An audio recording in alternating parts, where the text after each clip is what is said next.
त्यांनी कुणीही मुख्यमंत्री असला, उद्या तू जरी मुख्यमंत्री झाला तरी आमचं काही काम निघालं तर आम्ही तुम्हाला भेटायला येणार। सत्तेवर कोण आहे आणि विरोधी पक्षात कोण आहे हे मार्ग निघणार असेल तर अनेक मान्यवर कुठल्याही राजकीय पक्षाचे मला काही मत व्यक्त करायचं नाही।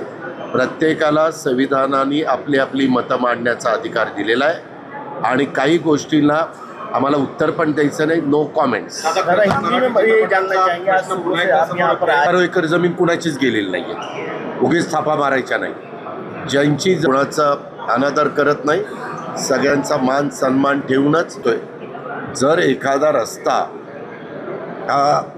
किती रुंदी आहे त्या खुणा केल्या तर लोकांनी आपणहून स्वतः रस्ते नंतरच्या काळामध्ये बारीक केले जातात। पिंपरी चिंचवड महानगरपालिकेमध्ये तसं कठोर भूमिका घ्यावी लागली तरी चालेल आणि त्याच मताचा मी पण आहे।